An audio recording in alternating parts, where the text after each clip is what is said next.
Hey everyone, welcome to another video. Today we have a deck profile for Dark Magician.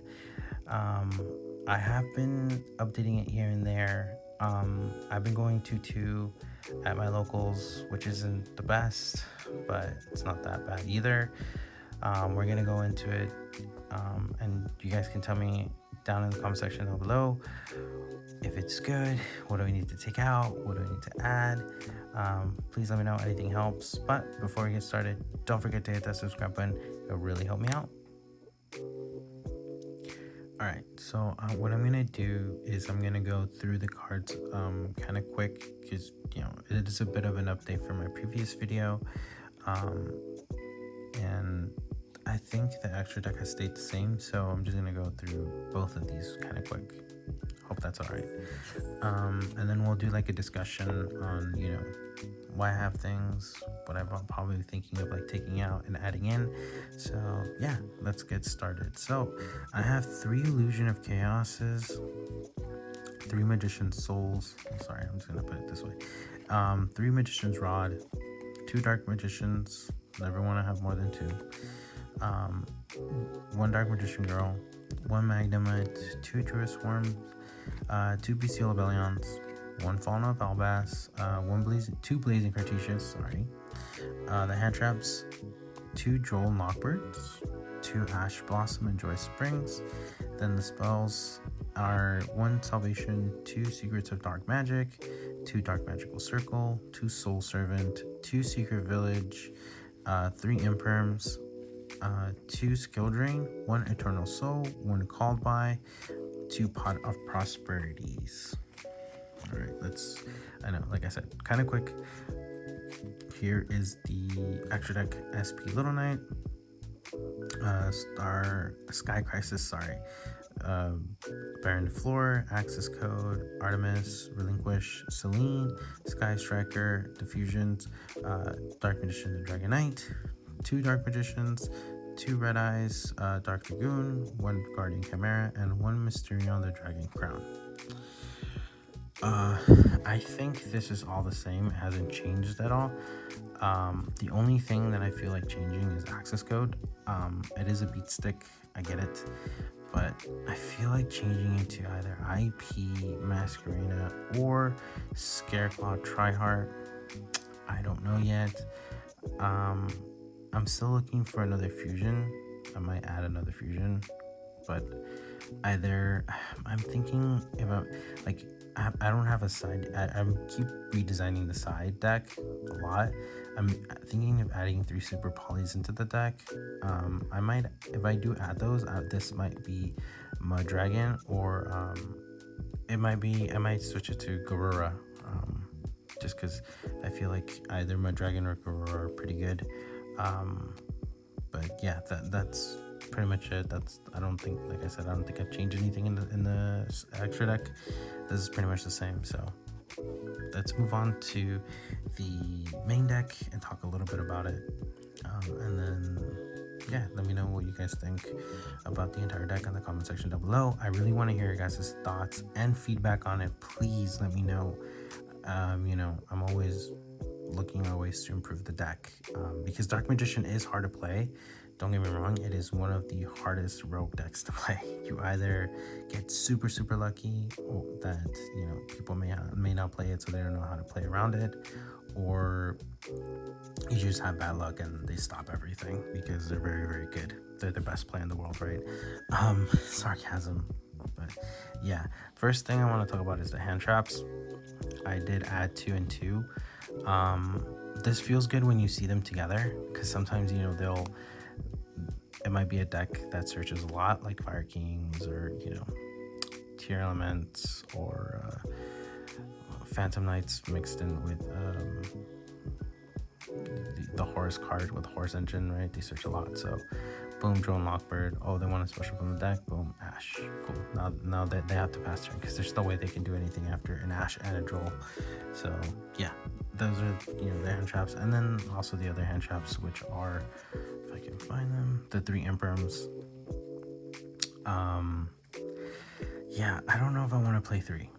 I'm gonna be honest. It's a good card to have, rather than Effect Veiler, because, you know, what are the chances that they have triple talent tactics? Then you activate Imperm, it's like, well, now I'm screwed, because, you know, now they're gonna activate draw 2. So, you know, it depends on the situation. I might put this at 2 and end up adding like an evenly to it. So I don't know, but if I do that, I'm more than likely, if I want to take something out, I might take out the secret villages. I don't know, I added them, they weren't as bad as I thought. They could definitely have been better. They helped out a lot against Fire King, because, you know, they can't really play.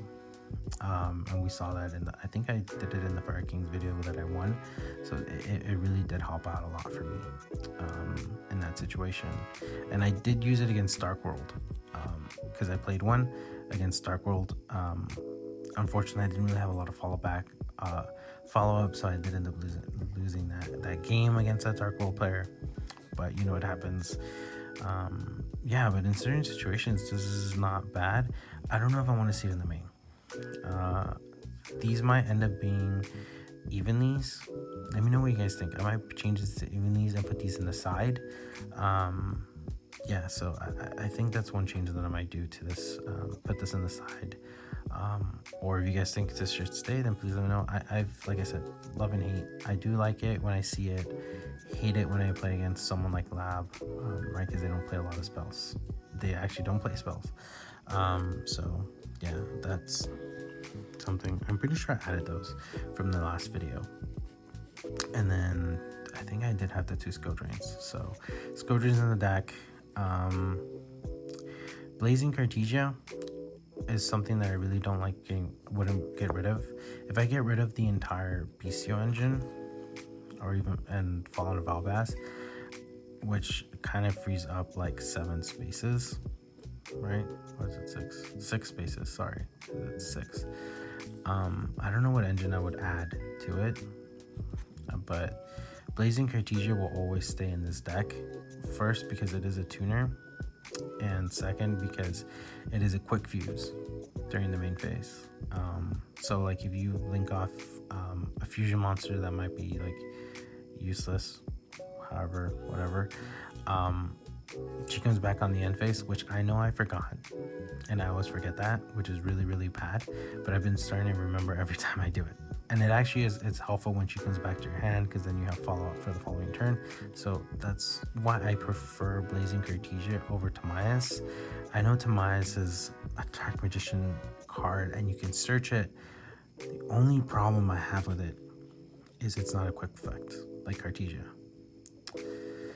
And yes, if you have a Dark Magician in hand, you can, you know, fuse off with it into Dragoon, but you can also do this with Cartesia if you have a, you know, one of these in hand plus a Dark Magician, so it kind of ends up being the same. But you can also end up doing Mysterion with these 2, so it doesn't even make that much of a difference. And then, you know, if you do Druid Swarm with Cartesia, you got Baron. So that's my thoughts are around of that. Like I said, I have 6. If I do take out the Bystial engine, I do have 6 free spaces, but I don't know what I would do. What do you guys think? Should I keep this in here? Would you recommend it? Should I play something different, engine wise? Please let me know. But yeah, and then I also feel like Illusion of Chaos, while it is a good searcher, I feel like cutting it to 2. It just, I don't know. There are moments where I just feel like I kept citing one of the copies out more often than I thought I would, and sometimes it just worked better. I don't know. What do you guys think? Should I just like replace one evenly with one Illusion of Chaos for 2, 1 Infinite Impermanence and 1 Illusion of Chaos for 2 evenlies, or Dark Rulers? You know, I don't know. What do you guys think? Let me know in the comment section down below, because I really want you guys' opinion, like I said. But other than that, I think this deck is pretty consistent. If I do take out these 4 cards, right, if I replace them entirely, I can do 2 evenlies with 1 Day of Peace and Card of Demise, or even Upstart Goblin. just to have a little bit more drawing power, because the only draw power you do have in this deck is part of Prosperity, but it does hurt you when you use more than 6 cards. So if you use like 8, 9, it does hurt you a lot, because you're limiting your extra deck a lot.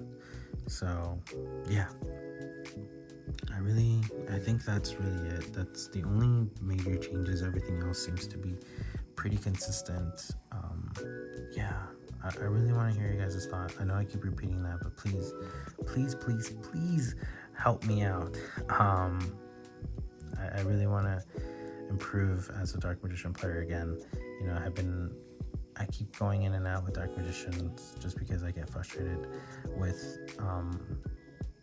not being able to draw out, or they just have the better outs for my deck, and that sucks. It doesn't feel good. But these are the 4 cards that I'm thinking about replacing, or because I feel like I said, I feel like these might be good in the side, just in case, and then having 2 Evenlies in the main, and having 1 day of peace, or I can just do 1 day of peace for one of them and then just keep Secret Village just in case. I mean, being a 1 of it does hurt. The deck is 42 cards, by the way, so keep that in mind. I do prefer the deck be closer to 40. 42, I feel like I'm pushing it, but yeah, I mean, I don't know if I want to do a 45 card deck, because if I do a 45 card deck, I would keep these at 2 Evenlies and one day of peace to make it 45. But yeah, I don't have a side deck, which is why I haven't shown it, because it consistently changes here and there. But yeah, tell me what you guys think about my deck profile, what changes you guys would make. Do you guys like the Bystial engine? Do you not? What would you change it to if you don't like it? Please let me know in the comment section down below. I hope you guys enjoyed this video. I hope you guys are having an amazing day. I'll see you on the next one.